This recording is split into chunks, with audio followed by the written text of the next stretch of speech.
What's up, guys? How y'all doing? Thanks for coming out and hanging out with us. I have a special guest on the Rant and Rave. It's going to be NFL Reality Check. AK, thanks for jumping on, buddy. What's going on, brother? How you doing, man? It's Doing awesome to be good. on here with you. It's been a minute since we've done something together. We talked last night, and yeah, definitely happy to be here, man. Appreciate you for inviting me on. Had to have you on because when we talked last night, dude, you were going off, and I loved it so much. You kind of sound like me, ranting about something. So, how do you feel that Sean Desai is he got told him to step down from defensive coordinator. He's up in the booth now. People are saying he didn't get fired from his job, but he got demoted. Call it whatever you want, man. Um, Listen, this defense has been the downfall of this team. I know a lot of people have been putting a lot of shit on Brian Johnson, but our offense, honestly, other than these last 2 weeks, haven't been bad. We've hit a slump the last 2 weeks, but defensively, bro, I watched two premier corners last year who took us to the Super Bowl go from number 1 and 2 in the NFL all the way down to the bottom this year. You don't make that drastic of a fall in 1 year. That has to do with coaching. That has to do with scheme. That has to do with preparation, all that shit. It also has to do with some of the players that we lost in the off season, but it also has to do with inexperience at the coaching position. I put a lot of this downfall over the last 2 weeks more on the side than I do everyone else. My opinion, like I said it all year long about Sean Desai. The bend but don't break defense I can deal with, but the blitzing I can't. Like if you can't take that chess piece away, and I call it a chess piece because that's what it is. Like if you're gonna let the you know a quarterback always stand up and he's going to be clean the whole entire time, and you're not getting to him, you gotta put somehow, some way you gotta get to him, and you gotta get to him a lot. You can't just you gotta get him off rhythm, and Sean Desai wasn't doing No, man, listen, we had 73 sacks last year with rushing 4 people. that. Yep, We had 5+ dudes with over 10 sacks. yep, Unheard never of. been done before either. Unheard of. It probably won't even be done in my lifetime Yes. anymore. I'm just saying that is completely fucking unheard of. We don't have that pressure this year. Therefore, our corners are having to hold coverage longer, which makes their job harder, which is why our passing game is getting completely destroyed right now. These guys are only meant to hold coverage for 3, 4, 5 seconds, long enough for your line to get to the quarterback and to sack him. When your line is not getting to the quarterback because they can't produce enough pressure, your corners fail. And we're starting to see that. Yeah, and now you can't blame Sean Desai for missed tackles. You know what I No. mean? And I don't care what he called. I don't care the play that he called. If your linebackers cannot tackle, then what the hell are we doing here? Like you can't blame him for every little thing. You got to actually. You're a professional. You know how to tackle. You did it in college. You should tackle. I don't blame Desai for lack of effort. I don't blame him for, like you said, missed tackles. I don't blame him for a player not being where they're supposed to if something gets messed up. I blame him for not making adjustments, whether that be at the first half, second half, halftime, third. It just always seems like that this defense is, like you said, a bend don't break. And I'm really not for that. like I told you last, I bet you 90% of the Eagle fans right now are missing Jim Schwartz. And how much shit we gave that man. You Yeah. know, we sat here and we threw that dude under the bus so much. Oh, we hate the wide nine, that man coverage shit. It's bullshit, blah, blah, blah. Did the same thing to fucking Gannon. Fucking, we hate this shit, blah, blah, blah. Two defensive coordinators who were fucking dominant. Whether you choose to like them or not, they were fucking dominant. You had one guy who was third in the NFL in all time in sacks just last year. And then you had the one of the best coverage defenses under Jim Schwartz. Yeah. And the pressure he could get with just his front four. Him and Gannon almost played exactly the same way, which was truly amazing. Like, look at Jim Schwartz now. He's with the Cleveland Browns, and they almost got the best. I think they got the best defense in the NFL right now. They You know do. what I mean? I Yeah, never want to no, get rid. I don't. I never want to get rid of Jim Schwartz. I don't care if he wanted to do the Y9, freaking 10-9. I don't care what he wants to call it. Let him go. He was getting to the quarterback. He was at. They were always dirty.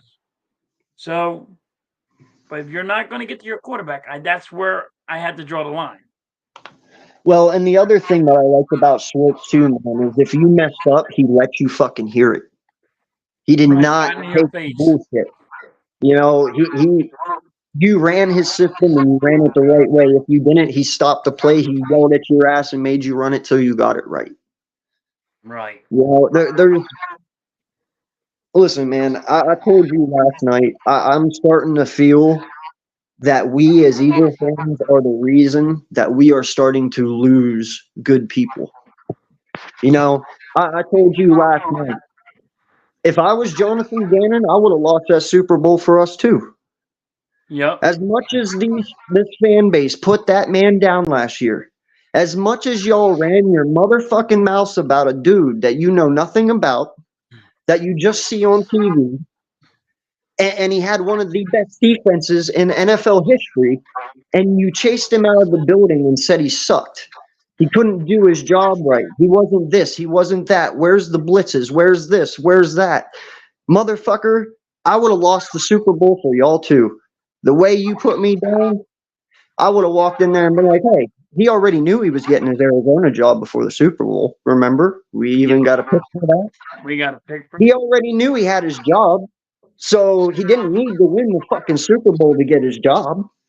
So if you're going to be mean to me all year long, yeah, I'm just going to throw up the middle finger to you too and just fucking let you take the L and I'm moving on because I don't have to come back to Philly. I don't have to see any of y'all anymore. You know what I mean? Like, Oh I yeah. would have done the same motherfucking thing, bro. As rude as this fan base is to the people that we supposedly cherish and love, y'all are some of the most arrogant, disrespectful motherfuckers I've ever seen in my life. And like I told you, I said it happened years ago. It still happens to the day. They pick everything apart. We had Buddy Ryan. Got rid of Buddy Ryan. Went and got Rich Kotite. Rich Kotite let the friggin' greatest friggin' defensive tackle leave. Just walk. Reggie White. We had Reggie White. All you had to do is sign him to a contract. No. Nope. Reggie White said, I'm out. I don't want to play for friggin', you know, a guy like this. We First don't. off, didn't Rich only have 2 wins the year he got fired? Yes.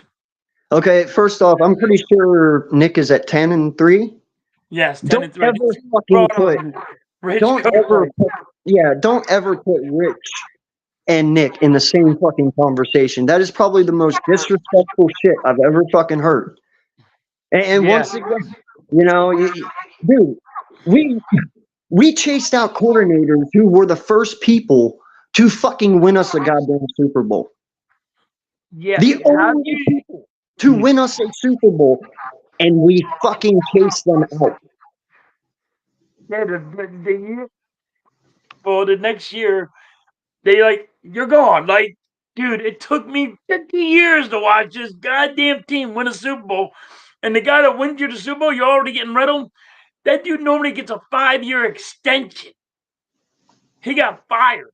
Like, how is that even possible? Bro, it's not my fault, and it's not Doug Peterson's fault that Carson Wentz sucked and he Right. mentally broke down. That's not his fault. Now, granted, I don't like the way he handled the end of the year with Jalen Hurts, but that wasn't good, big enough for me to fire him either. Me as a fan, I'm like, oh, come on, fucking Doug, why are you doing that shit? You know, I was like, that's fucked up. People are gonna look at us, weird. But it wasn't enough for me to fire him. But No, my but point is, man, I'm just tired of this fan base, especially some of them that think they know what the fuck they're talking about. They think they know what the fuck this team is, and they don't know anything. yeah, I'm tired of the content creators that are just there for bites. They're trying, you know what I mean? Like they're just there to say something because they want to put they're friggin' want to put something out there. Like, come on, man. You had if you're gonna do this, actually know what you're talking about. Be real, and you know what I mean. And It's there's not it's when like you're I told telling you me guys. when you're telling me one of the YouTubers said one Nick Sirianni's like Rich Kotite. Dude, I don't think you ever did. You ever watch it? Because Rich Kotite sucked. 2 year we had a number one defense and we couldn't win no games because of Rich Kotite. Yeah, no, I know, man, and that's the thing that really irritates me, man. Is this fan base? We pride ourselves on winning. We pride ourselves on being great. You know, we sit there and talk so much shit. Well, what are we doing? Because if we keep doing this and we keep chasing people out, we're gonna start becoming the Bears, the fucking Giants, Washington, all of these teams that have different head coaches every 3 fucking years and GMs and like I'm sorry, man. Like our franchise listens to us and our voice is heard. A lot of people's voices are heard in all franchises. Right. Because Like huh? this is where their money is. They listen to their fan base, some of them, because hey, this is how I make my money. I make billion. I'll make $1 billion off this. You know what I mean? So give them what they want and they're happy. Yeah, I mean, hell, the Steelers listened to the Steeler fan base and fired Matt Canada 2 weeks after they started chanting "fire him." Like, listen, man. All I'm saying is that we are the people that give these people their money. We are the people that make this shit stay here year after year. Their $18 billion they get, that's us. Because we all watch it and finance it and buy shit and do everything. It's us. So therefore, stop chasing people out of a building who's actually fucking good. I'm sorry. The dude's only lost 14 games in 3 years. 14 games in three. That's not even a full fucking season. Like, He's I just don't understand the idiocracy of some people, man, and how they just like to put people down. Like, first off, anyone out here doing what we're doing needs to shut the fuck up because you're back here doing this is the reason they're doing that because they actually know what the fuck they're doing. They actually go and do this shit for a living. Y'all just sit behind a computer and run your mouths. It means nothing. they just I don't understand it. This fan base is fucking crazy right now. 3 losses. When did we become a fan base that can't lose football games? I swear to God, if we lost 2 games, everyone would be like, we suck. Like I told you the other day. Fucking, I think somebody came out with a video like 3 days ago. after Nick had his presser. He's like, after what Nick said, our season's over. How the fuck can you say that when we only have 3 losses? How can you say our season is fucking over with only 3 losses? That is probably the most stupidest, idiotic thing I've ever fucking heard anyone say on YouTube. And I know some real stupid motherfuckers on here. Yeah, it's crazy. Like when you're saying Slay is garbage. To let y'all know, Slay's not being used right. And that's the problem. That's one of the problems I have with Sean Desai. But he's not being used right. You have to. He's a guy that likes to press the wide receiver, and Bradbury likes to press the wide receiver. And if Sean Desai's going to sit here, and players are going to make plays, and say, "Here, let's try this play," or "Let's try this play," because he's not confident in himself, that I don't know what to say. I don't know if Brian Johnson's that way, but now everything wants to be leaked out. Well, how come it wasn't leaked out before he was let go? Like before he was sent up to the booth. Yeah, no, I know. And listen, man, I agree with you on that. Listen, both Bradbury and Slay are press corners. That is what they do. Okay, first off, Slay is a balanced corner, I would say. He can do man and he can do zone very well, both of them. Okay, Bradbury, he is more of a man corner than he is a zone. He can play zone, but it's not his strength. Now But you said his strength is pressing. Darius Slay's strength is pressing. When they can get their hands on receivers at the line and slow them down, they win. That is what they do. You saw him play press coverage in Detroit a lot. Okay? He played press coverage over here when he first got here. And now he's playing 10 yards off the ball. It's real easy to fucking get 5 yards a pass when you're playing 10 yards off the ball because it's just a 5 yard fucking slant every goddamn time. Let these boys get into press zone coverage. You can continue playing zone, just press. Just play press zone. It's not fucking hard. It's not rocket science. Put pressure at the line, stop the line, and let them back up. They're fast enough. They can get back to their zone. It's not hard, but at least let them get their hands on these receivers to slow them down. If you do not slow them down, the next 2 games are going to be their next 4. And last night you came up with a good one, AK, and dude, it was great. When you said that, how come we're not following, how come we don't have Slay or following like somebody's number one wide receiver? Oh yeah. No, dude, I would totally play cover 3 zone man, and literally what that is I would take Slay, and I would man him up. He's the only person playing man. I would man him up on the number 1 wide receiver, and he would shadow him all game. If he's right, left, slot, no matter what. Everyone else plays zone. It's actually called a cover 3 lock.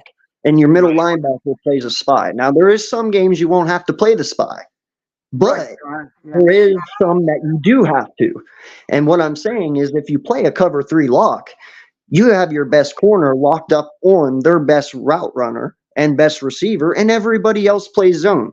That way, it kind of fucks everything up, honestly, because you're like, he's playing man, but these guys, I'm just saying, it throws shit off. It works. It's fun. And it fucks everybody's head up. Yeah. Because you got one guy playing zone while all the rest are, or one guy playing man while all the rest are playing zone. Right. And it's fun. It's fun. I actually played it in high school, and it works. But I just know that things have got to change. I like that Matt Patricia will be the D coordinator tonight. Listen, I know there's people out there who have said and believe that Slay isn't playing tonight because Patricia's being the coach. That is complete and utter bullshit. No, I don't think that at all. In fact, I believe this defense. Huh? He had surgery, right? Well, he had his knee scoped, yeah. Yeah. But not just that, they kind of brushed that shit under the rug at the beginning of the year. You heard Slay even say, "Yeah, I'm cool with him. I'm happy he's here," you Right. know. But the fact that Patricia has Super Bowl rings and he has been with Belichick and he knows and he's had dominant defenses and we've witnessed them. Hell, we've even seen one in the Super Bowl the year we won. Yep. So I'm just saying, man, like Matt's very good. He's very good at bringing blitzes. He's very good at disguising blitzes. He's very good at disguising defenses. He might be in a cover three, but next thing you know, bring the house. It's Yes. just what Patricia does. And I'm okay with that. I would rather, I'm interested to see how this works out. And if it works out, I'm cool with it. You know what? I told you last night, everyone was wondering why Nick didn't get rid of Desai earlier. I don't think that was Nick's call. I don't think it was Nick's card to pull. In fact, I believe Sean Desai was a Howie Roseman call because we were in the Super Bowl and we lost, and everyone else was taken by the time our season was over. So it was kind of slim pickings. So I think, yeah, they both had a say in it, but Howie pulled the strings and brought him over. Right. So Howie had to be the one to demote him. Sure, Nick could have wanted to, and he could have told Howie to, but Howie had to be the one to do it. And But we've never seen Howie do that either, ever. We've no, never seen Howie step on a coach and be like, no, your coordinator is gone. Like, we've seen it at the end of the season and in the off season. He did it with, he even said no to Doug when he wanted to promote what's his face. But I've heard him say no in the offseason, but I've never watched this man pull somebody in the middle of the season, coordinator wise. yes, Never. especially when you have a 10-3 record, you Yeah. know he's not going to pull an offensive uh, coach or a defensive coach and send him away. He never done that No. ever. No. So So something had to have been screwed up for him to do that. And you know what? I give him props for it. I respect the man for it. You don't want it to get too bad before you can't reel it back in. I respect that. I understand it. But now it's about tonight. yes, like I said, like fix the car before it was broken. You know what I mean? You hear something wrong with the car, you don't just keep on driving and saying, "Oh, it's going to get better itself." You'll get it fixed because then it's going to get worse. And Yeah. that's what Harry Roseman did, I think. Yeah. Now here's the thing. You know, I told you last night, I believe in this team. I never lost hope in this team. They're 10-3. Yeah, the last 2 weeks have sucked, but every good team has bad games. Right. Hell, 49ers lost 3 in a row. I didn't hear their fucking fans saying fire their head coach, fire their OC, fire their DC, fire their GM, fire their owner. Blah, blah, blah. Like, get the fuck out of here, man. I didn't see fucking Kansas City going crazy, flying off the handle, fire, Pat, fire fucking Andy Reid and the OC and the D. Bro, teams lose. It happens. Hell, Dallas lost last night. Let's see if today, if they're calling for fucking Dak's head and McCarthy's head and the OC and DC. Like that's what I'm saying, man. It's truly, truly fucking ridiculous. I, I, It's weird. This fan base, man, they do, for some odd reason, like they think they know more about football than they're really watching. When you're saying Slay is garbage, no. When you're saying Bradbury's garbage, no. I mean, I get you. They all want to run the ball because I think we're a run pass team. We run the ball, then we pay opens up the pass. But mhm. but dude, we gotta just fix it, and fans have to calm the hell down. Yeah, no, listen, first off, I told you last night too, man. It is really hard as an offense to get going when you sat on the fucking sidelines for 10 minutes each time because your defense can't get off the field. A lot of times whenever things are clicking, especially the first 10 weeks that we were winning, if you guys didn't realize, we got off the field on third downs and gave our team back the football, and they came right back out and drove down the field and scored. Do you know why? Because we didn't give them time to cool off. They were still hot. They were still, their adrenaline was going. When you have guys sitting on the sideline for 10 fucking minutes watching their defense get destroyed time and time and time and time again, yeah, your offense never really can get going. And then when you're also down like that to begin with, it's really hard to stick to the game plan you came into the game with. Because even if he wanted to run the ball, if you're already down by 10 in the first fucking quarter, guess what? Running the ball is out the fucking window now. Right. You know what I'm saying? So it's really fucking hard to do the things that these guys want to do because our defense wasn't holding up and doing their end of the bargain. I And it's mean, really hard for an offense to start and keep hot whenever they're never on the fucking field. And that's what's been happening the last 2 weeks. And also fumbling the fucking football. Holy yeah, shit. Nick Sirianni, you sit there. How many times are you going to blow smoke up my asshole? You sit there and you preach fundamentals, fundamentals, fundamentals, fundamentals on every goddamn fucking interview. But guess what? Where's the fucking fundamentals, dog? I got my best wide receiver fumbling. I got my other best wide receiver fumbling. I got my best halfback fumbling. And I got my fucking quarterback fumbling. What the fuck is that shit? Where's the fundamentals? Where's the fundamentals? Why are you jumping off sides on third down to give them first downs? Where's those fucking fundamentals, dog? That's what I'm trying to tell you. There's a lot going on into why we suck. We suck collectively as a fucking unit. It is not on one guy and it is not on another guy. If I pulled every motherfucker off this team who made a mistake, we would never have a fucking team. exactly.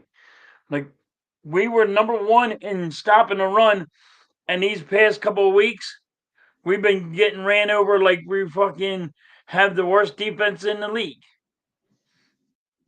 And you got to fix that. Yeah. No, and that's exactly what I'm saying, man. So tonight, Dallas lost last week or yesterday. Yeah, Pretty they got fucking bad to a team that we beat. Yeah, it was an overtime, but the point is we fucking beat them. That's the point. Y'all lost 23-6, but all I heard for the last 2 weeks was how this team is born, how this team has done this and that. What did I tell you halftime last week during the Sunday morning show? Watch San Francisco and Dallas lose, and all of this is all for nothing. Well, San Francisco didn't lose, but Dallas sure as fuck did. And if we win today, guess what? We have sole leadership of first seed again. Yep. And we have sole leadership of fucking the NFC East. So all of it was for null and void anyway. And that's what it's going to be anyway. So what are we talking about here? Where did the panic come from? Just because you lose 3 games doesn't mean you're not going to win. Just because you lose 3 games doesn't mean you're not winning the East. What the fuck, man? Did you not forget that Dallas fucks up in December? Did you not forget that the Giants don't have a fucking quarterback and the fucking Washington Commanders are still trying to figure out their next move? Like, no one stands in our way in our division. It really don't. I mean, fucking Dallas has to play Miami next week. Miami just smoked the shit out of their opponent yesterday. Waddle went the fuck off. Hill went the fuck off. Do you think Dallas is going to stop that right now?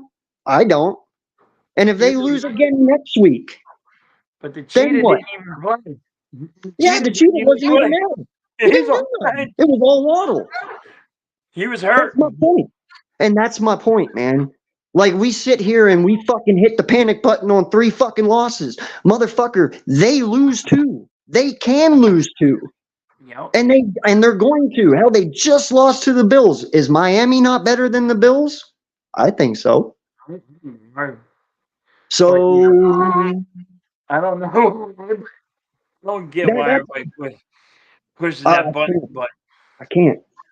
I mean, dude, in my lifetime, I watched Joe Flacco take a 9-7 Baltimore Ravens to the Super Bowl and beat Tom Brady to win. Okay? I have watched Eli Manning take 2 9-7 New York Giant teams to win a fucking Super Bowl. Don't tell me my team cannot win a Super Bowl with 3 motherfucking losses. What the fuck are we doing? What are y'all doing? Stop saying stupid shit. They just want the fucking. I think it's just YouTubers that are just wanting fucking some clout. Like they want to be known or something. Like I don't know what it is. But it's got to stop. Bro, I have watched so many fucking teams win a Super Bowl who have had far less than 3 losses. Like, let's quit, man. You sit there and say the fucking season's over because of 3 losses. Fire our defensive coordinator because of 3 losses. Fire our OC because of 3 losses. Hell, I've even heard someone say fire Nick. Oh yeah. That is the fucking dumbest shit I've ever fucking heard, dog. What I the heard that fuck? one You too. know what? I'm just going to clarify us, no names. We might as well just tear down Philadelphia Stadium and just become the fucking Steagles again, you know? Because this is fucking crazy, dog. Like, where are we going? What do they want? Do they think they're not gonna lose a game? I don't care if we lose. I care the way we lose, but you know, if we don't show up, if we can't score a touchdown in a game, you have to not look at just the offensive coordinator, defensive coordinator, and goddamn the head coach. You have to look at the players too. Yeah, I mean, goddamn, you got to put the players involved. But God, they call the plays. The players have to execute it. yep. Now, granted, some of the plays are shitty.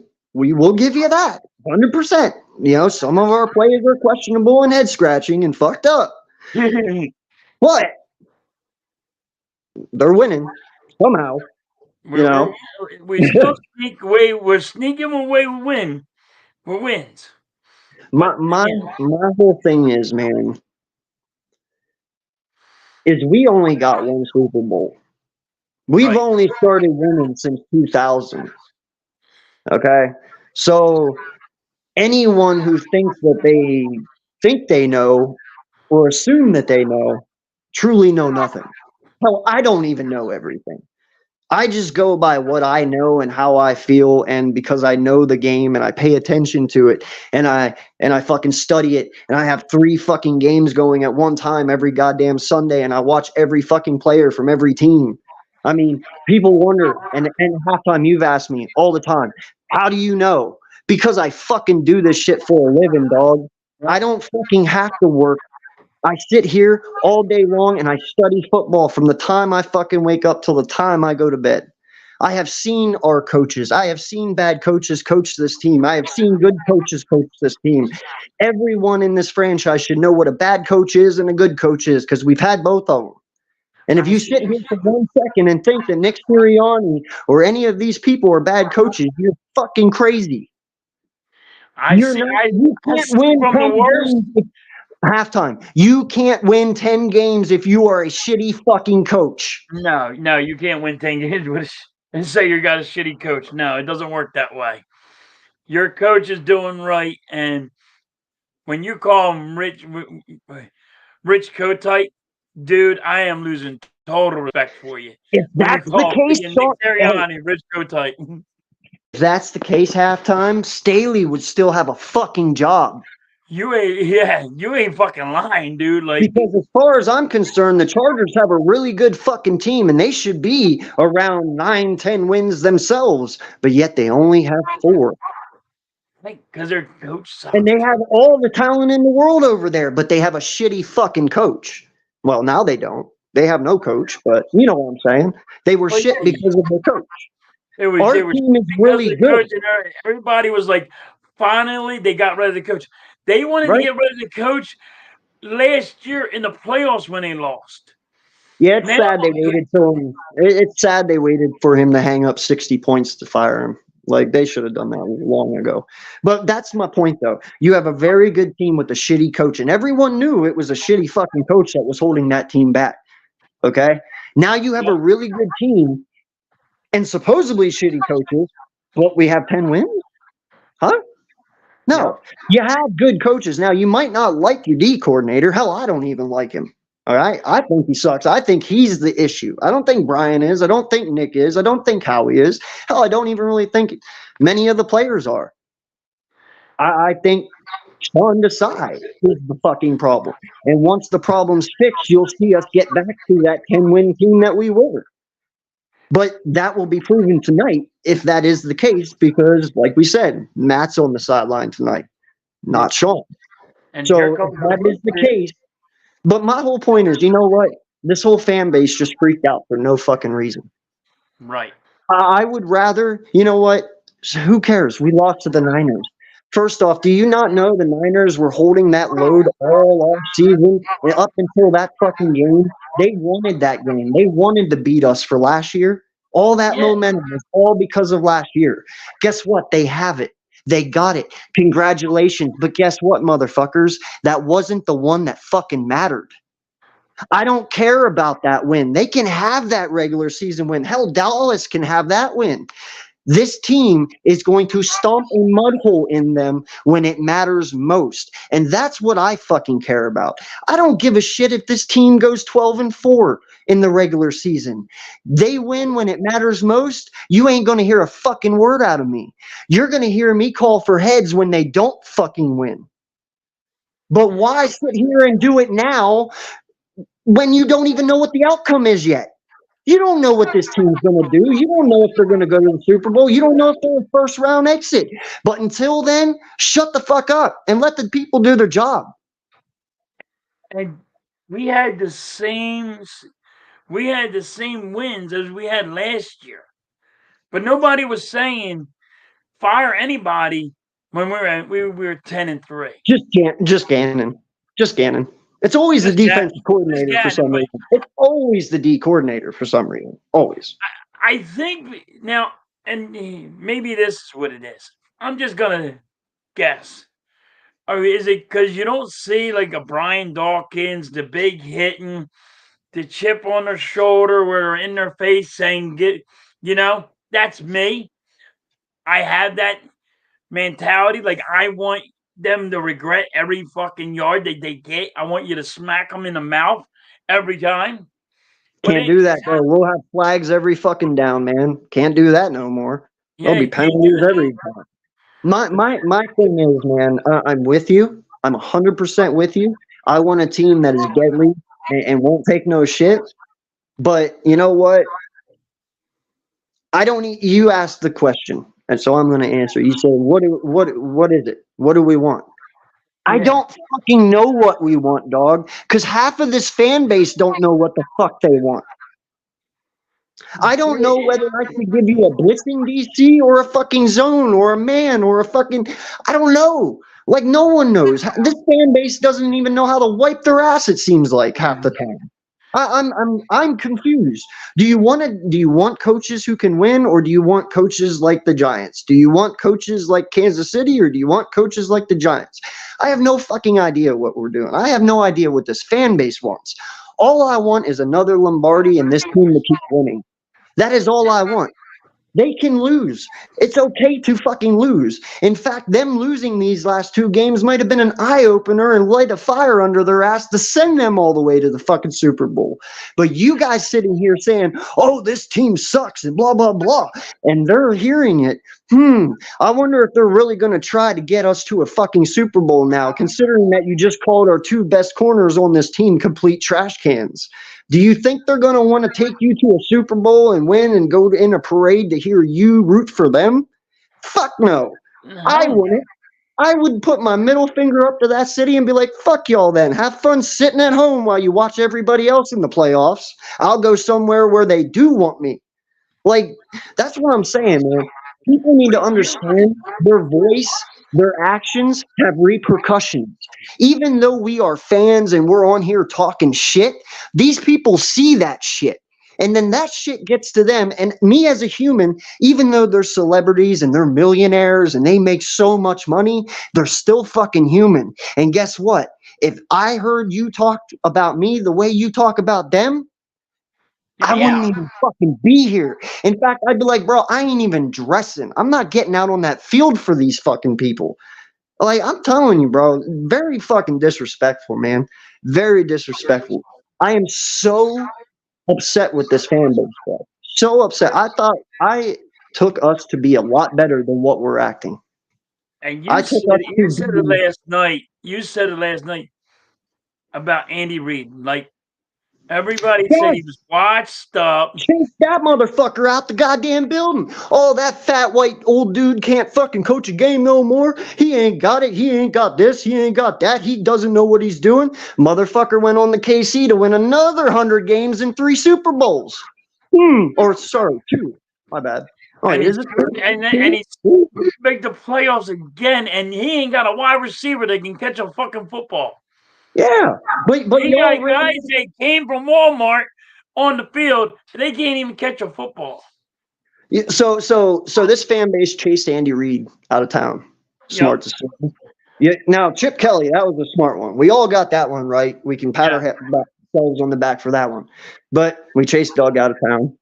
Yep. We chased the guy that for 50 years have been chasing for a Super Bowl. He actually gets you one, and Chase him out. you don't give him the extension that he was asking for. Yeah. And then you sit there and you put our defensive coordinator down all year, and he ends up winning you a Super Bowl. That, you know what? That's why I like Jim Schwartz, because he smacked everyone in the face. Yes. And I like that. That's why I respect him more than Gannon. If Gannon would have won that Super Bowl last year, I would have been like, bro, I'm glad you did it, because you just proved everyone wrong in Philly that you could. But because he lost it, now half of those people feel they were right. And it's like, no, I'm pretty sure he lost it intentionally, because hell, me as a coach, I'd fucking do it too. If you're calling for my head all year and I literally only had 2 losses, 2, Yes. I'd be like, fuck these guys.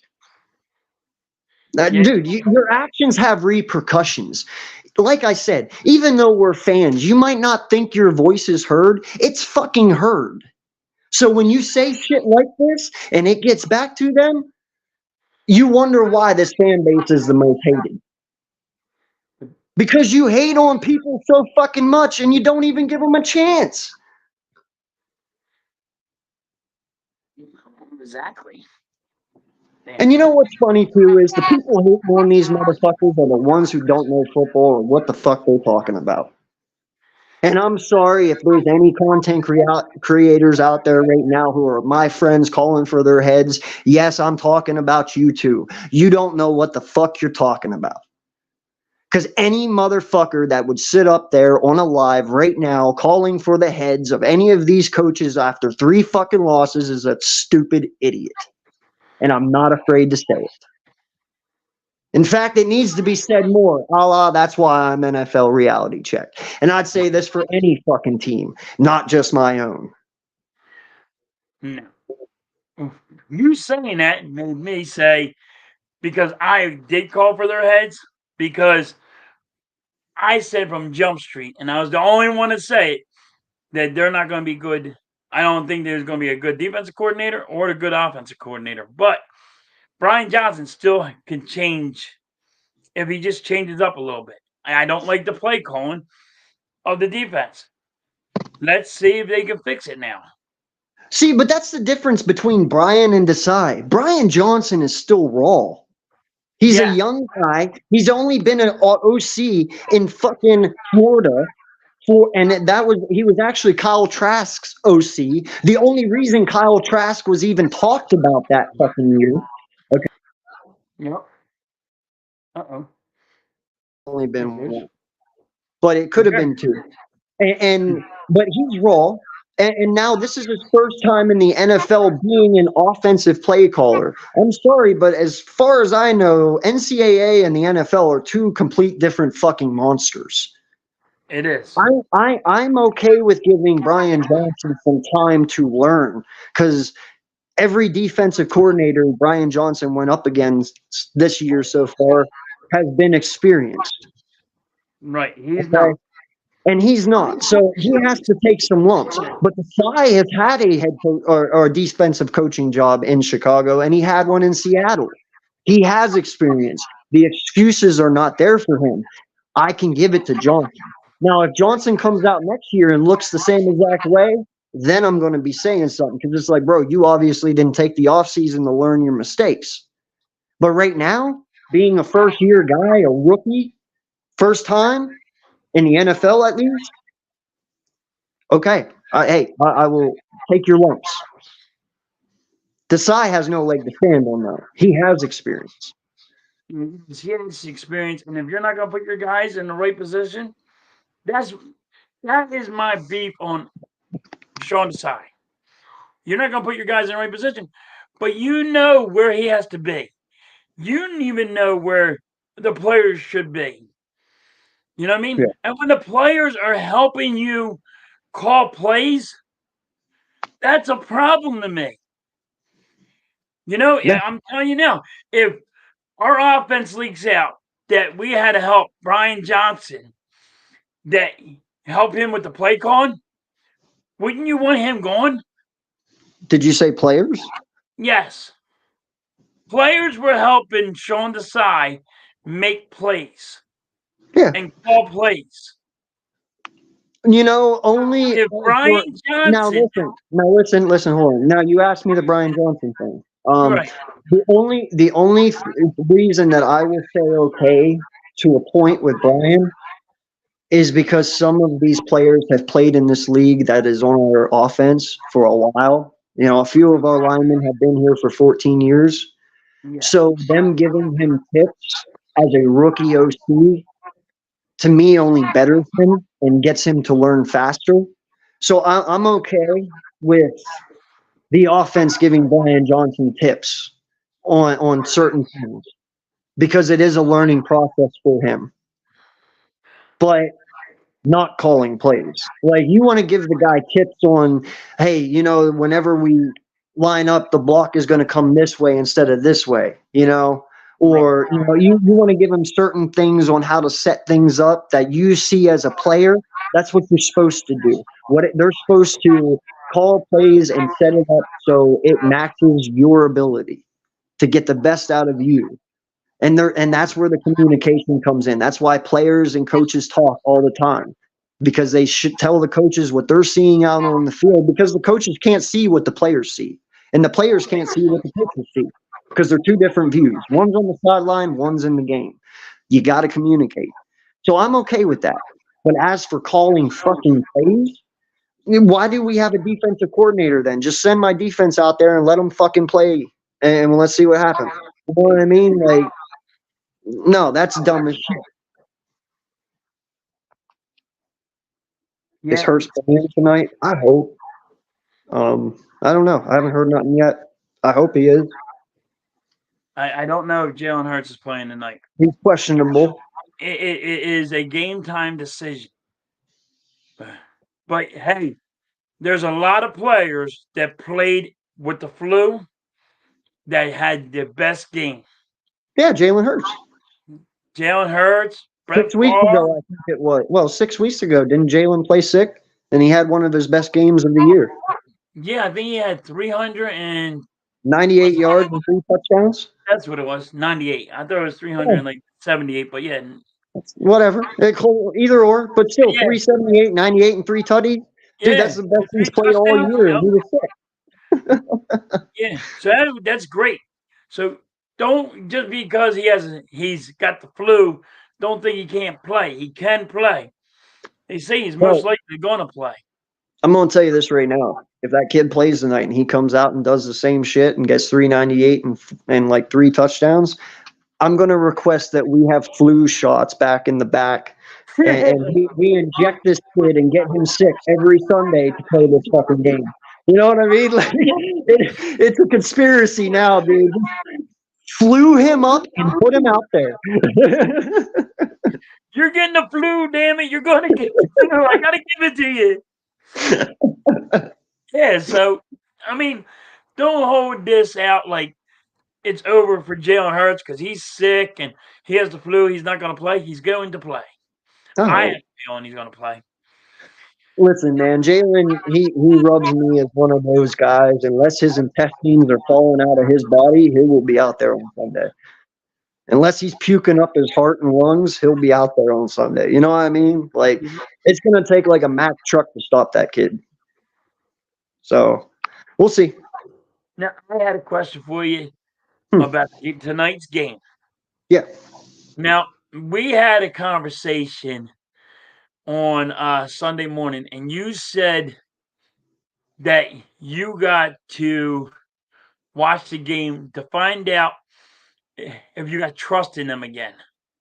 Listen, I haven't lost my trust, but they have to prove themselves again. Okay, I still believe in this team.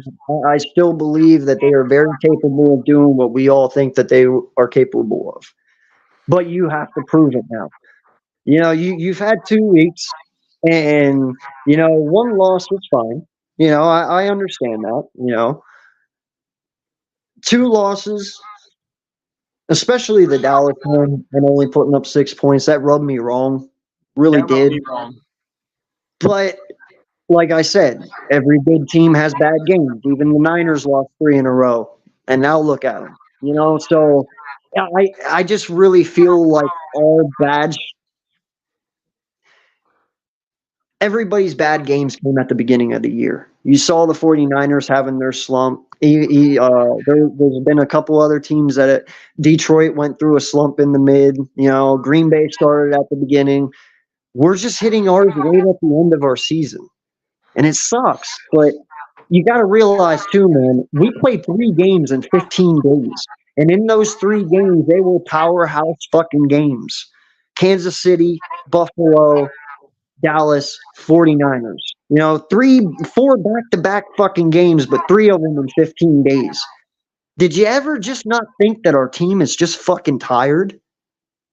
We just Try tired. playing 60-minute football games, 3 of them in 15 days. You wouldn't assume that just some of these guys are just flat out fucking tired, considering the fact they lost the Super Bowl, they had no off season, and they jumped right back in the football. Like all these other teams had 3-4 months off. Our team didn't. These guys have literally been playing football for 360 days straight. Honestly. And if you That's look at it, ridiculous, man. They're worn out. Give them.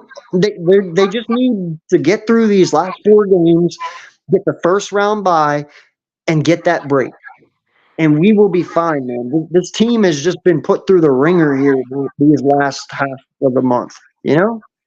in the middle, even analysts have said in the middle is the Eagles' hardest schedule. Yeah. And they had us predicting we were going to lose 5. We lost 3.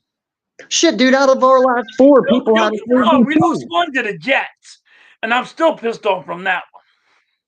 Hey, yeah, but that's the thing though. Halftime, fucking shit. What did you just say? I lost it.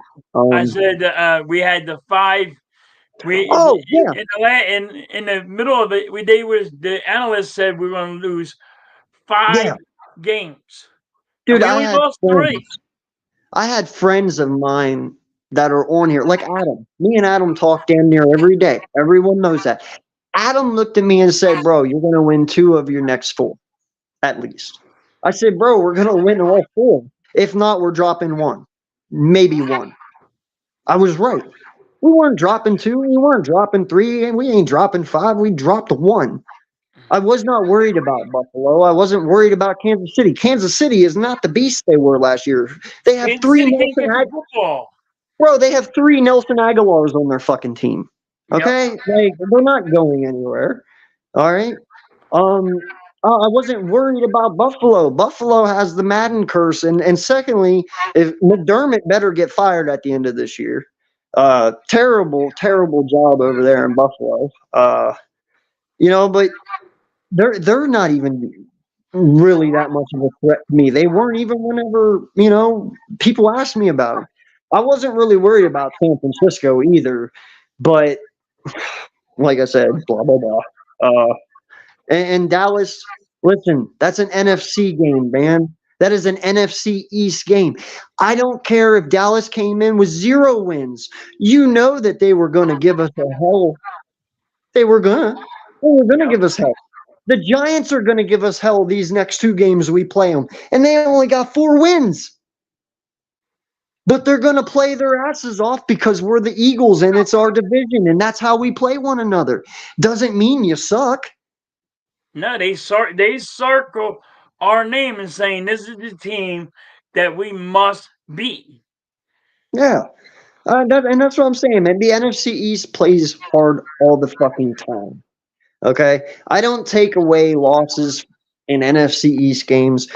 I've seen the Giants literally beat a really good fucking team in this division.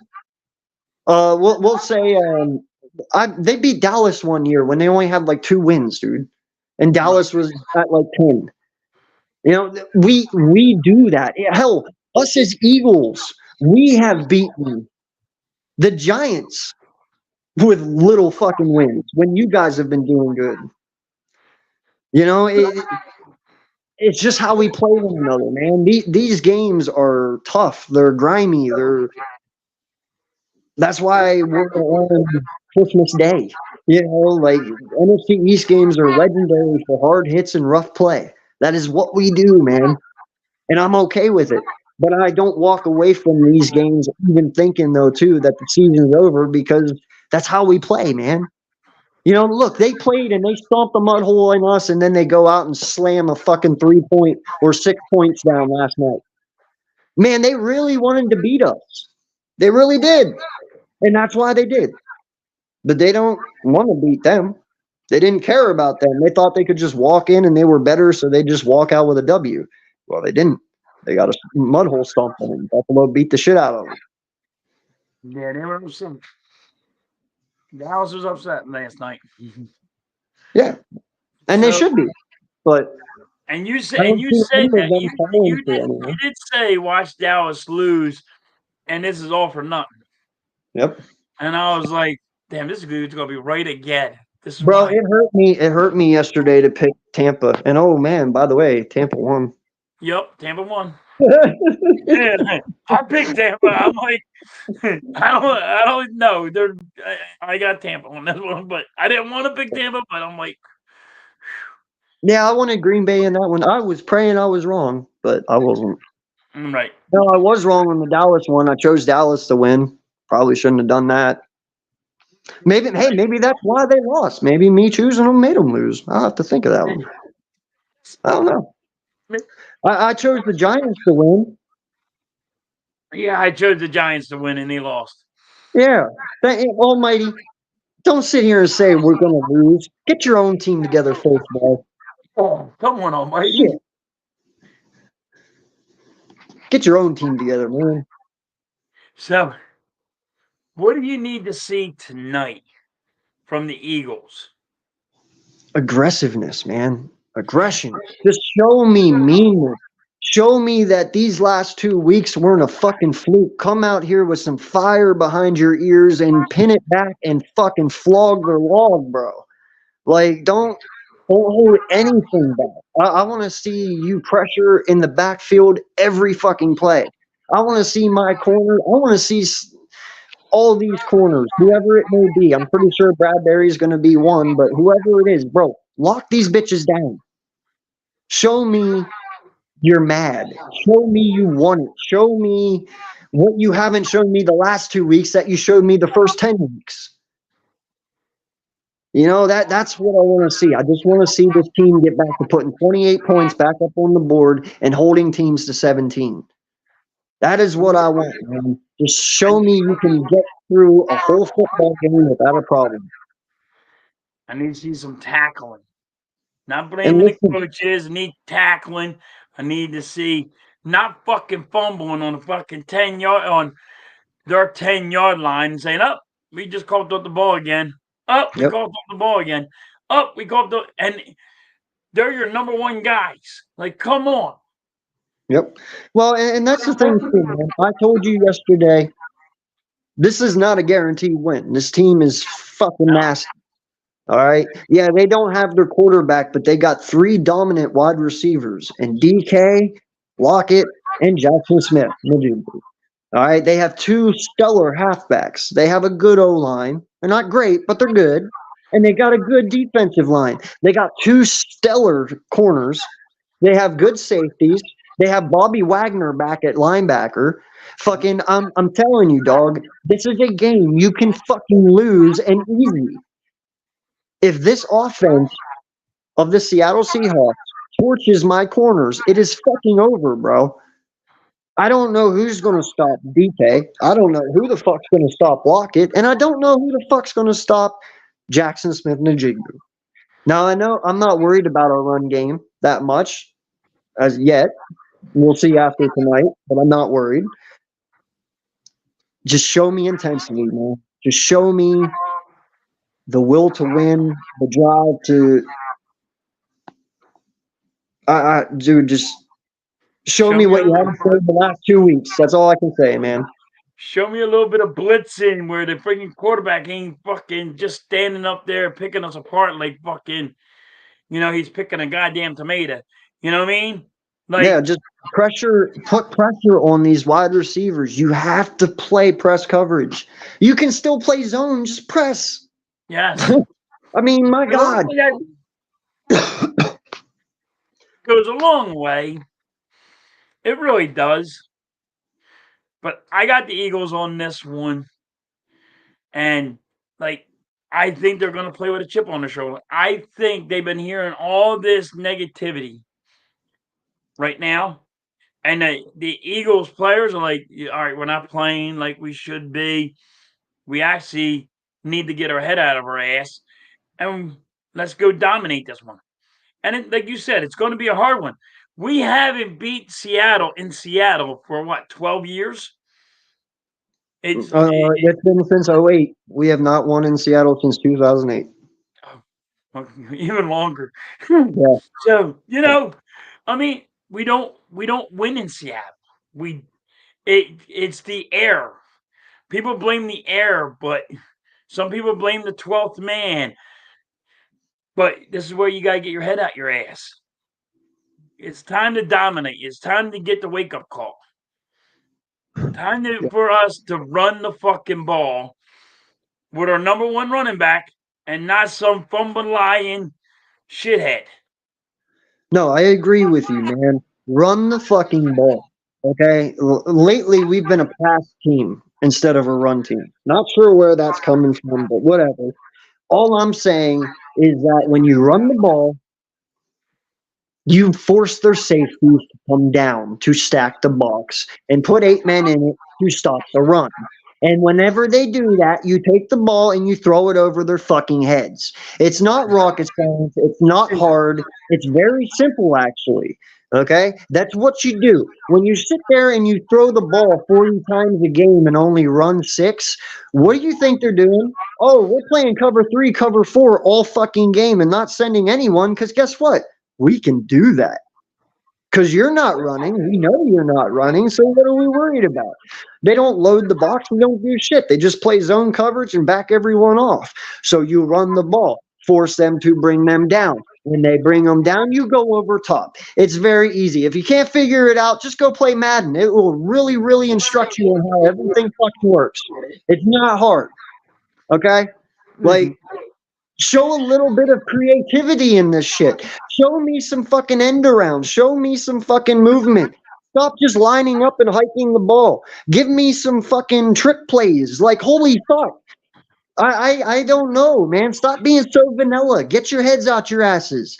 If you gotta turn to Madden, turn to him. I don't give a fuck. Just do something. Use Julio Jones. Like we have them, but we don't use them. We use Yeah. them on that little. We use it on that little stupid ass toss, and it's like, okay, it's 3rd and 9. Let's just throw it to Julio Jones. That's over here, right with me, and I'm gonna throw it to him. He's gonna go get the 9 yards. No, stop doing that stupid shit. Go out for a 9-yard pass, fucking turn, and boom, I'm gonna hit you. Go Yeah. past the fucking first yard line. We don't do that. Why do we always got to throw it short and let our wide receivers fight for the extra yards? Why can't we just go past the first down marker and throw it? Everybody else does it. No. Suspended the rest of the season. Why? For the hit? Dude, they gotta stop. They got to stop. Really? Bro, okay, listen, we talked about this yesterday. And Pittsburgh fan, my wife's a Pittsburgh fan. This one pissed me off. I watched this game yesterday. I hope you're mad about it too. It's really hard to stop progress when you're flying in the air and your feet aren't even on the ground. That hit, that was just bad timing. That wasn't intentional. And in fact, I'm going to sit here and tell you, I don't think any of these bad hits are intentional.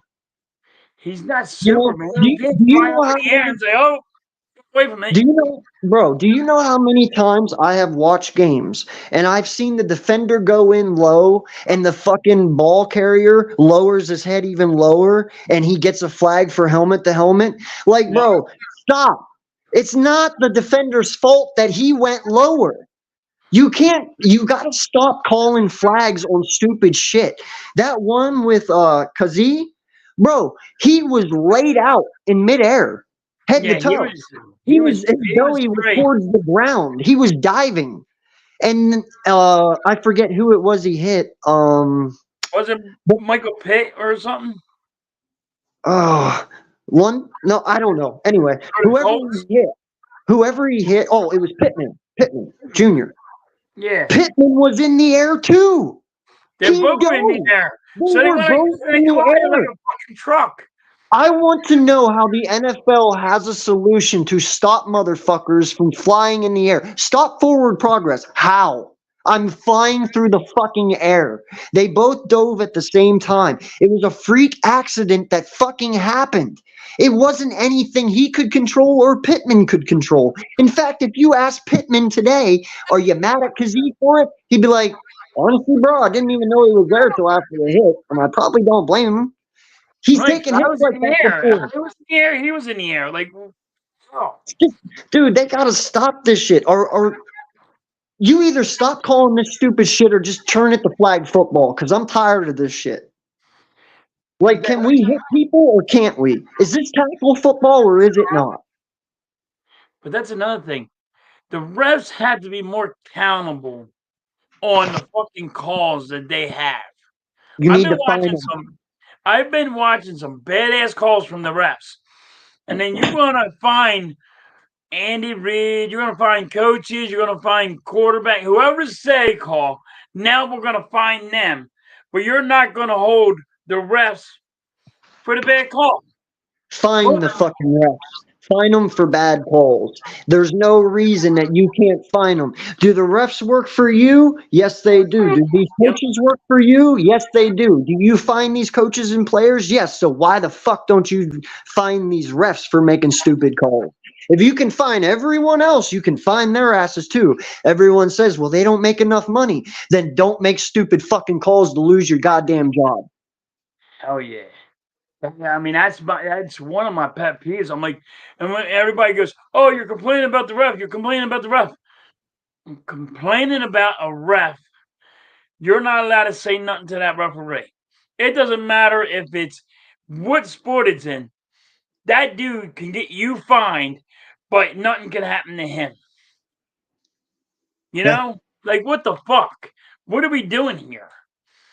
I mean, you Oh, have enough people. You have enough of referees sitting there watching the game that you should know when to throw the flag and when not to throw the flag. You know what I mean? and It ain't that hard. I can do it from sitting on my goddamn couch. I can call them on the phone all they want and say, "Yo, 87 flag for what?" and tell you whatever it is. there's a I flag tell you what literally on every fucking play, dog. There's there literally is. a flag on every play. There's holding every fucking Every play. single fucking play. Something is going on every fucking play. If you really want to, just call a flag every goddamn play, because that's really what's going to happen. Because there is flags on every play. The whole thing is, you want to get this whole thing situated, let these motherfucking people play. Let them fucking play. There is a difference between hand fighting and holding. There is a difference between pass interference and just being aggressive. Get the fuck over yourselves. Stop ruining these games. There is millions of people out there who bet on these games each and every week, and your fucking calls change those outcomes of these fucking games and cause people millions of dollars lost because you don't know how to keep your flag in your fucking pants. Wow, that sounded dirty. Yes. But that's my point. You can't keep your flag in your fucking pants. You're automatically just sitting there grabbing for it the moment the play starts. Like, Yep. stop. Let these players play. Let it happen. Unless it is I intentionable, and you know for sure that was total. Just you know what I'm saying, man. Like unless a hit is so god awful or that hold totally changed that fucking play, you better keep your flag in your back pants. Yep. That will fix everything, bro. Everyone will stop arguing. Everyone will stop saying shit. Just let these fucking dudes play. Unless it is true, late as day, and you know that's a flag, fucking stop.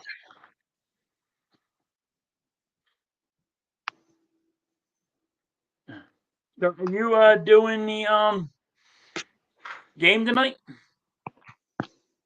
No, no. No. This is all I'm doing today. Oh. You call, I answer. Other than that, I'm good. He said, "I'm good, so I don't have to freak out so much."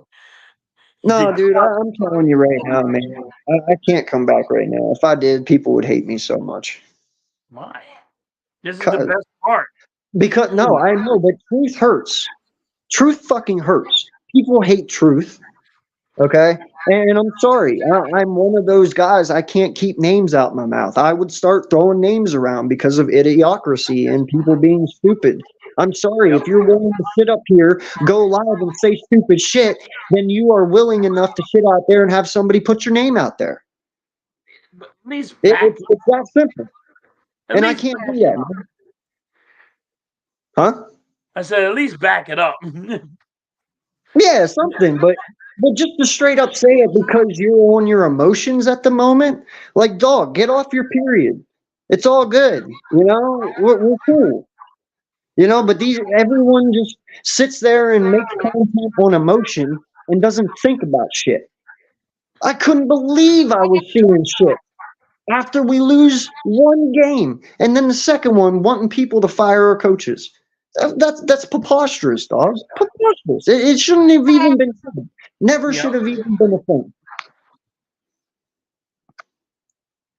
But yet I've watched the same fan base chase out Jim Schwartz.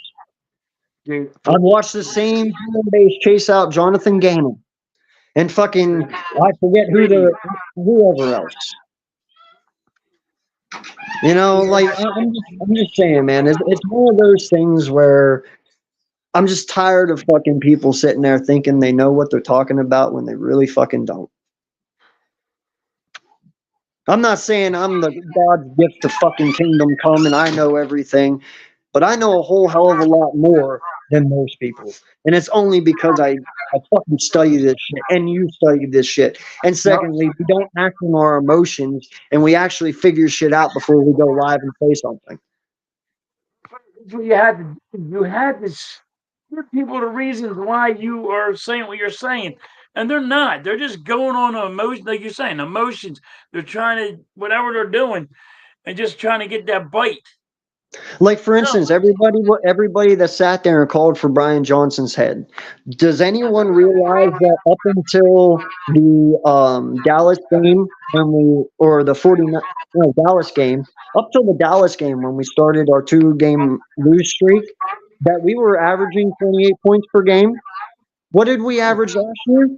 28 points per game. Our offense this year is in the top 10 of most categories. Top 10. Yeah, we're not top 5, but we're top 10 in most categories. What were we last year? Top 10 in most categories? Top Yeah. 5 in most categories? So our offense hasn't really changed that much. But our Our defense defense did. has dropped. So why are you sitting here calling for a guy's head whose first year in the NFL, period, as an OC, and he literally is putting up damn near the same fucking stats statistically that this team had offensively last year? You want to know what's different? The defense. The defense is way different. Way different. So before you go calling for coaches' fucking jobs, do some research, do some fact checking, see where your team stands. Because that's the thing. Brian Johnson's offense isn't bad. The last 2 weeks it stalled out, but it's not bad. He was averaging the same shit that Steichen was averaging last year. So don't give me this bullshit. I mean, he does. Long as he can fix what's broken, let him see what he can do. Johnny, and Sean Desai, well, now we got to try to fix the defense.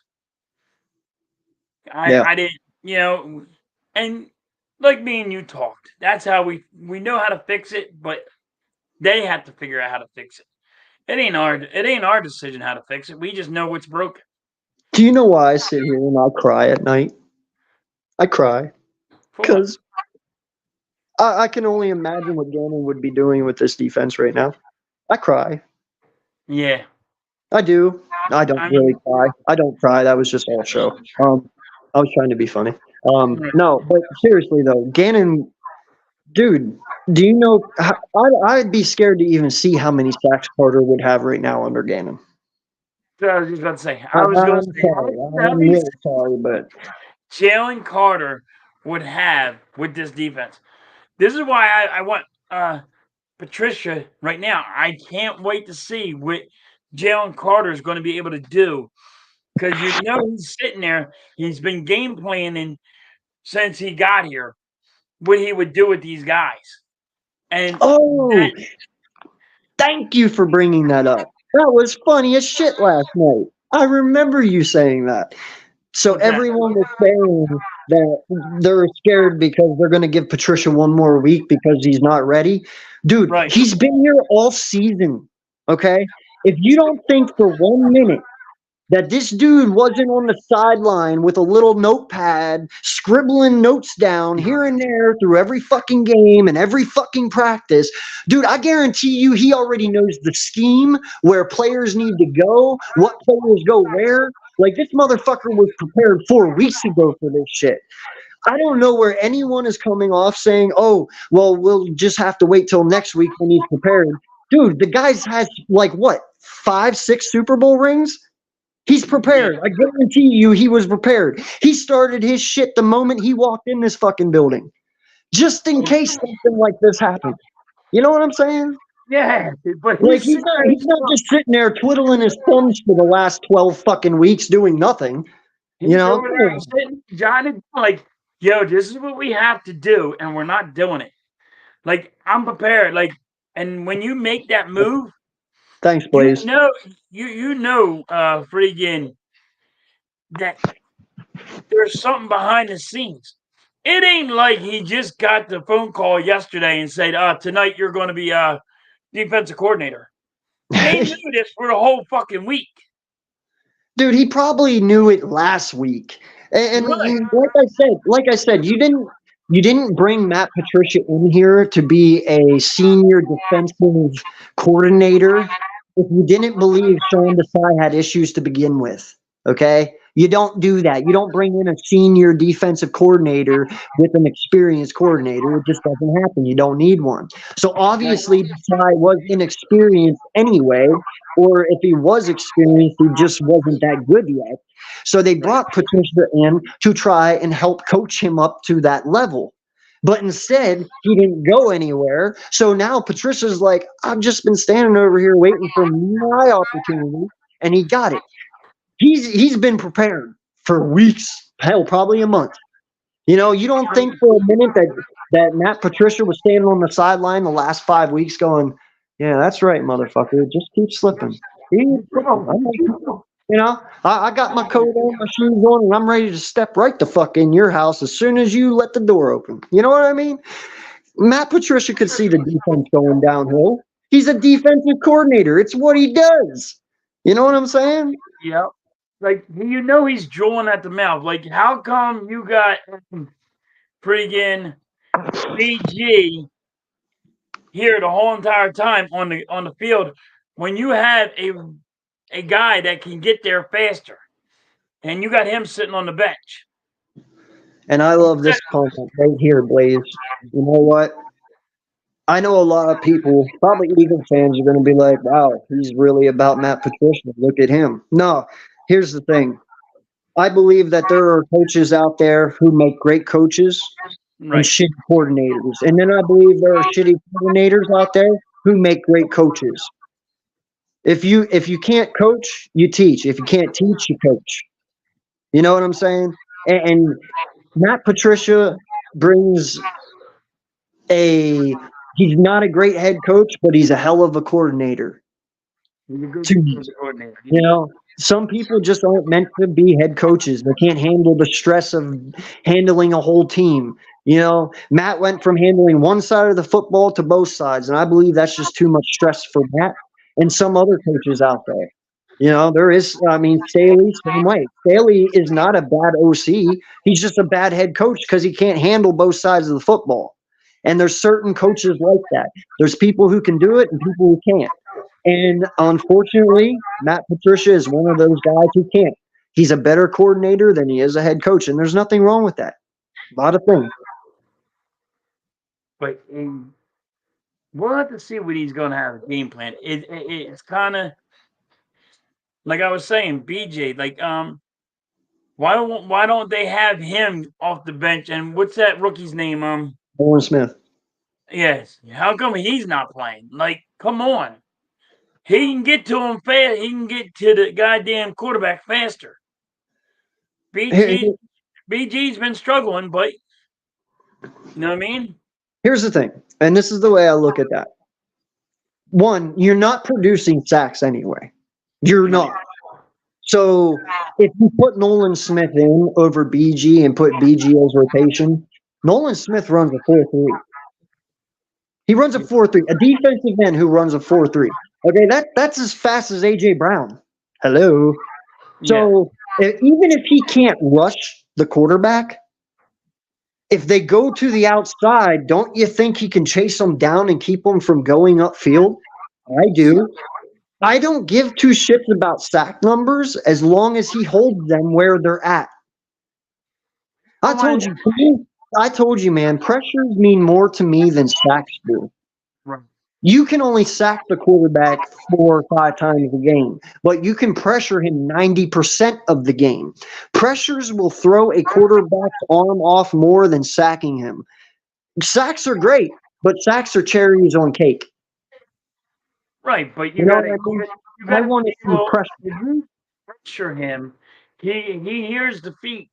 He gets panicky. He wants to he can't sit in the pocket. He wants to hit. Now he has to run. And some quarterbacks cannot throw on the run. That's what you want to do. Yeah. Now, Blaze, I understand this one too. And listen, how many NFL players aren't repeat offenders? If you can honestly sit there and tell me one player who hasn't had more than one bad hit, I'll give it to you.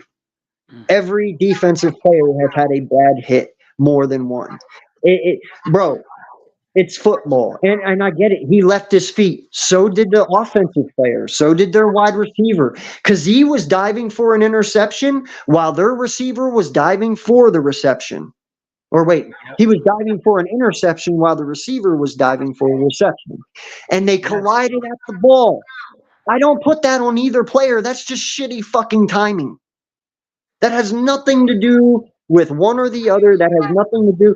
If you truly can sit there and think that Kazee left his feet intentionally meaning to meet him there to hit him and knock him like that, that's insane.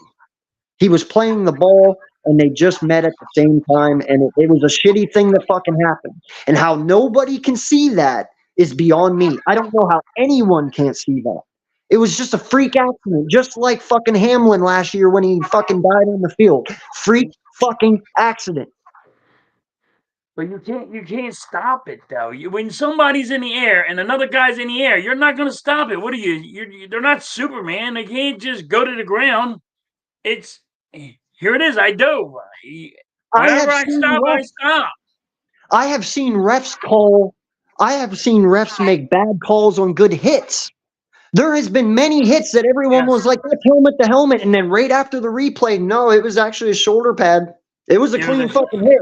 Yep, but it was a shoulder pad, but they're saying it was the helmet. Like, why? What do you mean you can't launch? Why can't you launch, please? Why?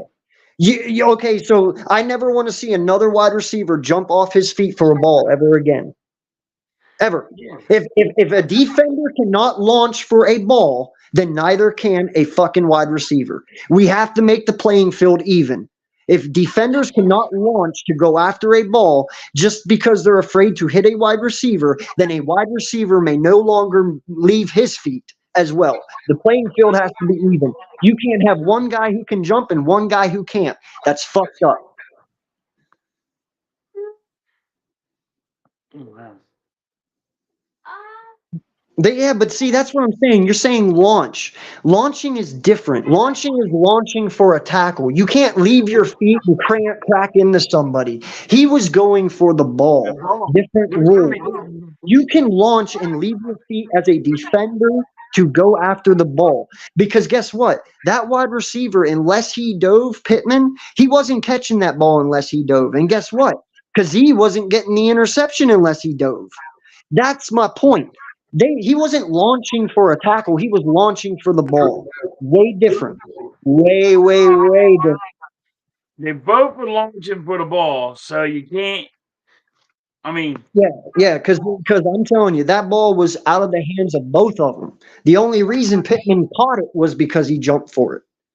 right. And the only reason Kazee would have intercepted it is if he jumped for Pittman missed and Kazee jumped. And Pittman didn't miss and Kazee didn't miss. They just met at the same time. It's just fucking freaky, man. It's just an accident. But that he shouldn't have been suspended, I don't think. Fuck no, not even for the rest of the year either. Hell, in all honesty, he shouldn't have even been kicked out of the game because Pittman got up. The only reason somebody told me that he didn't get back up, but he got back up. He got up like a minute after the hit. He was down for a second. And granted, the hit was bad, dude. When they met head to head and it bent Pittman back, kind of in a horseshoe. You know, It was a nasty hit. But it wasn't intentional, and I've seen way worse than that shit.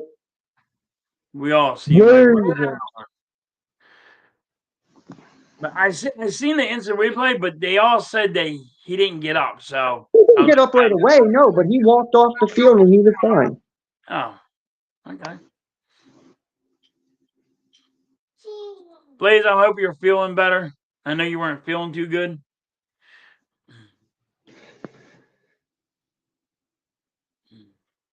Leaving your feet and leading with your head, I agree with you. Yeah. Well, dude, to leave your feet, you got to lead with your head. I mean, unless we start chopping our heads off and putting them on our feet. Like, it's kind of, you know, like you can't have one without the other. You lead with your head the moment you jump. I don't know how to answer that one. Your head's on top of your body, so when you jump, your head's always close. You're always leading with your head, no matter what. I don't know how to fix it. You can't unless you're going to unless you chop your head off. I mean, bro, okay. So how many times has he been slapped for it this year?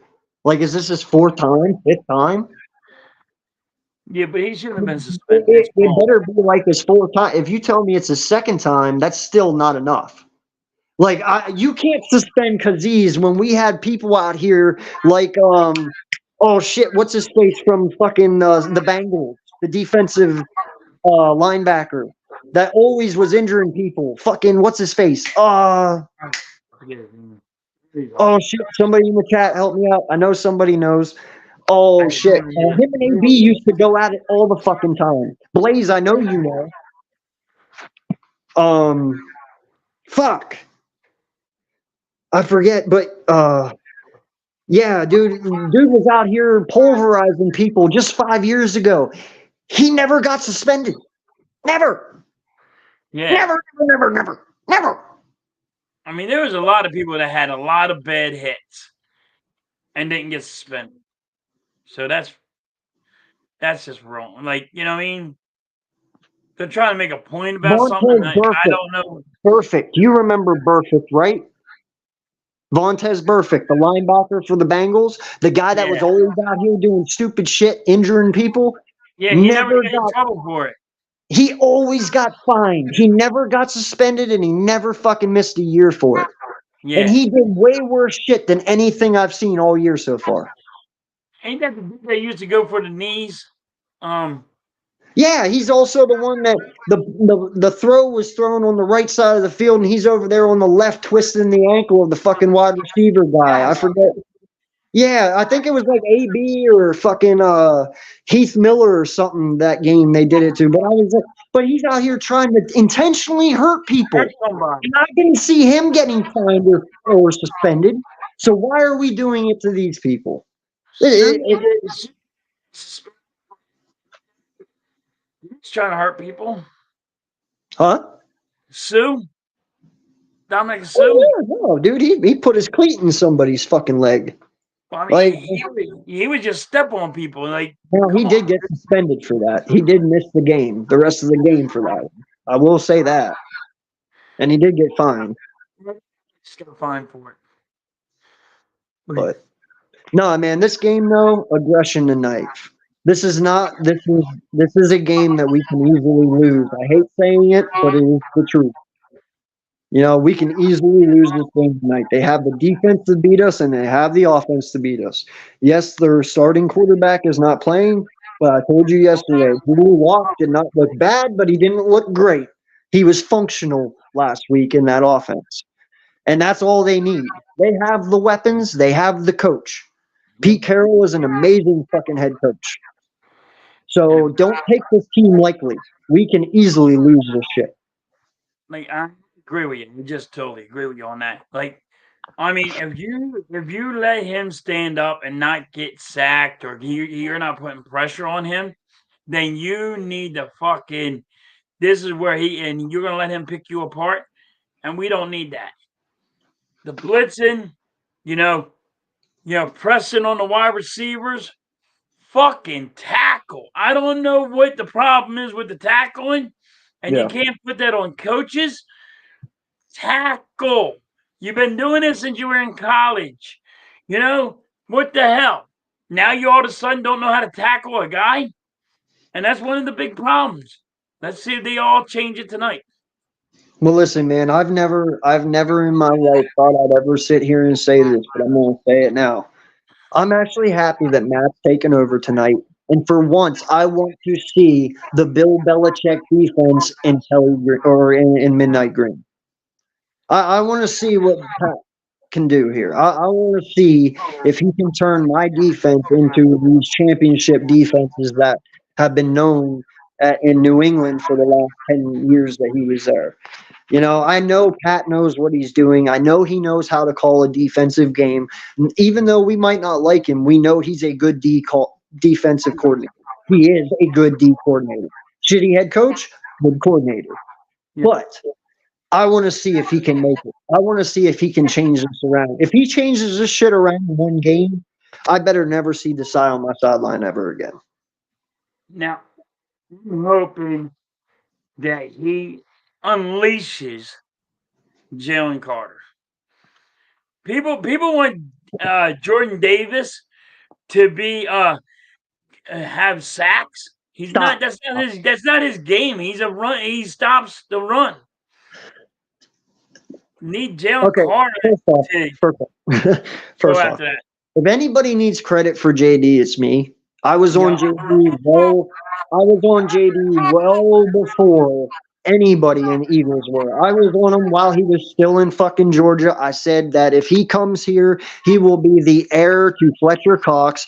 I also said any of you out there who think he's going to be 9-10 sack guy, completely fucking wrong. He is nowhere near that. He never will be near that. He is Warren Sapp for this defense. Warren Sapp did not get sacks. What did he do? He stopped the run and he was a run stuffer. He made that defensive front on that defense for Tampa Bay impenetrable.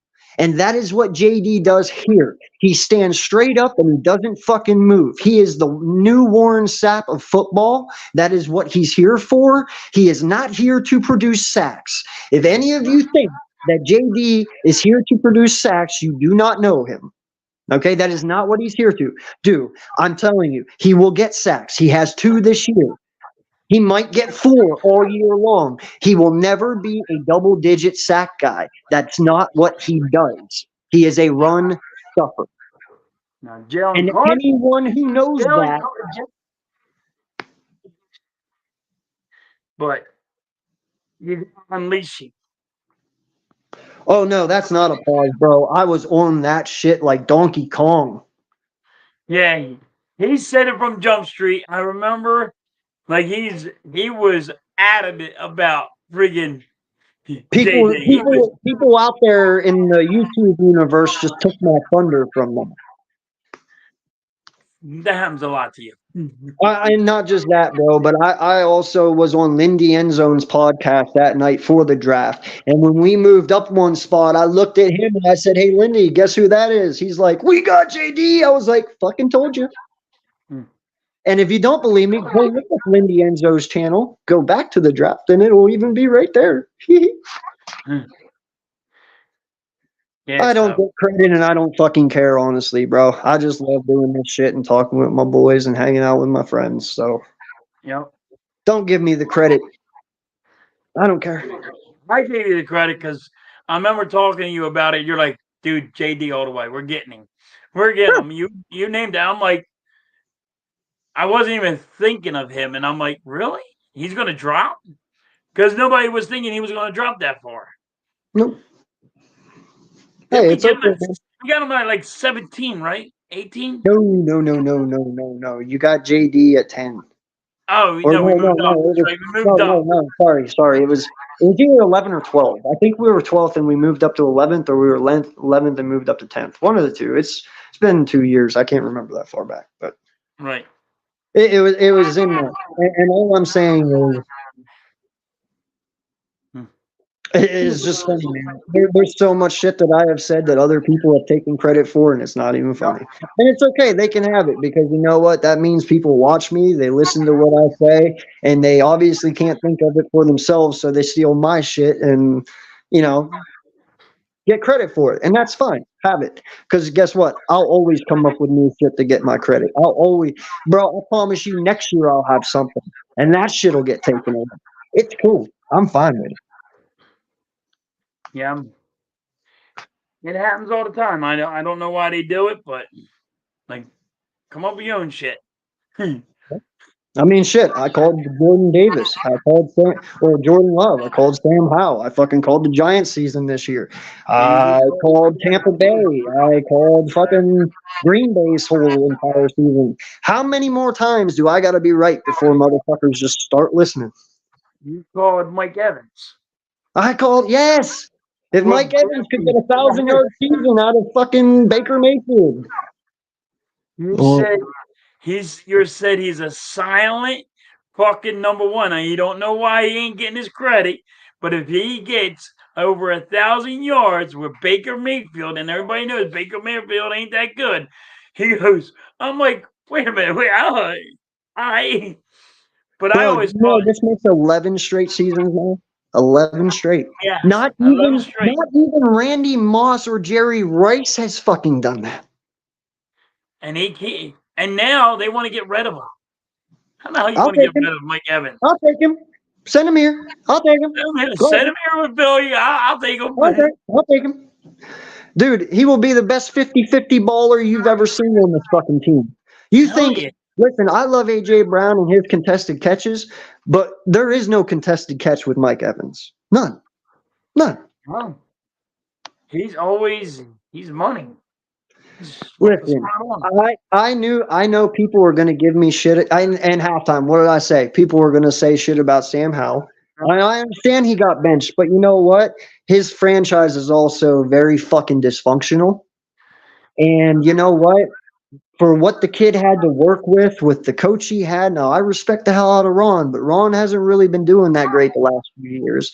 But with the limited amount of support, weapons, and everything, the kid hasn't had a bad fucking season. He really hasn't. His O-line hasn't helped him much with the blocking. His wide receivers are only so good. His halfbacks are only so good. His defense got diminished right before trade deadline. Like the kid's really not had anything. So him getting benched, I hope that's just keeping him healthy for next year. But I'm telling you, next year their head coach will be Bill the enemy, and their starting quarterback will be Sam Howell. 100%. All Sam Howell needs is couple of players. Like it's just he needs a couple of players to help and build around him, and that's all he needs. Sam Howell's going to be a good quarterback, Yeah, he's a but better version of Ryan Fitzpatrick. right, but Way I mean, better. He's what he is. He's a way better version than Ryan Fitzpatrick. The kid's got a great arm. Well, I told you he needs to work on this offseason. Sam Howell needs to work on reading defenses, his footwork, and his accuracy. If he can do those three things, Sam Howell will be just fine in this league. I mean, hell, he has better stats than damn near half of the fucking people in the NFL right now. He was just leading the NFL in yards passing 2 weeks ago. So, he'll be good in pieces. But the problem is the Commanders going to put the pieces around him? That's a big well, question. we'll see. Well, I don't know much about the 76ers owner, but we'll see. I mean, I don't really know much about him because I'm not a 76ers fan, obviously. But if you build it right, yeah. I mean, listen, you have Sam Howell for the next 4 years or 3 years because he wasn't a first round pick, so you got 3 years yet. And he costs you literally nothing. Nothing. I think he's like 700K, 800K. He was like a fourth, fifth round pick. And you can't blame them So, for this year because you ain't got rid of your defense. You had so, top so your top defense end you got rid of. yeah. So take this off season, stick with Sam Howell, take that 800K cut, that little tiny divot that he has, and build him a fucking team. Do Right. what we did with Carson Wentz and see what you got. Do what we did with Jalen Hurts and see what you got. Do what the Green Bay Packers are doing with Jordan Love. See what you got. And yeah, I saw that down there, Blaze. And that's Love's problem too, man. That is all Love's problem too. Green Bay just lack of support weapon wise. Right. I would love to see Devontae Adams go back to Green Bay and help Love. That would be amazing if he would do that, but he probably won't. But he needs a new halfback because AJ Dillon and Aaron Jones are both up there now. They need to redo the halfback core. They have a good group of young wide receivers. Their defense is being rebuilt as we speak, and they look pretty decent. I It's think just a lack of talent there, man. That's all. And Jordan Love's first year. Green Bay needs help on offensive line. Yeah. Oh yeah, their O line They've sucks. hurt all year long. They've been crucially they've been really hurt all year long. So you got to Yep. give up to Jordan Love. I Yep. mean, you really do because they've been hurt. Like fucking, didn't they lose their left tackle and their right tackle? Oh, dude, they haven't had Bakhtiari practically all season. I mean, they got him back a few weeks ago, but they haven't. They've been without Aaron Jones damn near all year because he can't stay on the field. They were without Christian Watson for the first 4 weeks. They had Jalen Reed and fucking Wicks catching balls. Who the fuck are they? They have a rookie fucking tight end and Musgrave. Like they're just young, man, and they're all learning one another, and building chemistry. Next year, this offense is going to be dirty, dog, And they just think they need to build their and I think like you said, they need running backs because they're getting older. and a veteran present in wide receiver room, definitely. Definitely. That always that changes a lot. If you would bring Devontae Adams back to Green Bay next year for Love, this team automatically is in the playoffs. I guarantee you. If you would bring in Mike Evans for Jordan Love next year, this team is in the playoffs. You bring in who's another guy? Oh, D-Hop for Jordan Love next year. This team is in the playoffs. That's all I'm saying, dog. And not just that, but you know what? Who knows? Green Bay. Listen, I'm here. I have a lot of Green Bay Packer friends, Right. and a lot of Green Bay Packer friends are saying that Green Bay is already looking at Swift for when we let him go this offseason. And if Swift would end up going to Green Bay with Jordan Love, uh-oh. Yeah. So You know you he's better gonna hope we don't get rid of him. you're gonna run me because I want to be ran. Yeah. Dude, they're Yeah, Josh Jacobs probably. I don't know. Well, there's a lot of people who will be on the move next year, halfback wise. You know what I mean? Josh Jacobs just signed an extension, right? Was it? No, I don't know if it was for a year or two. I'm not sure, but you know, Years. Saquon Barkley is a free agent this offseason. Yes, he's a free agent this offseason. Swift is a free agent. I don't know him all honestly. I haven't even got that far Yes, into the Swift is a offseason free talk. agent, Yeah. and Barkley's But my going to be a point is free they have options. So, they can easily rebuild very quickly. agent. Yep. They'll be fine. Well, hey, man, I'm going to let you go. I All got right. some other shit I got to do.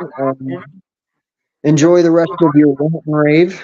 And I hope the Eagles pull it off tonight, man. I'm not worried, but like I said, they got to prove it now.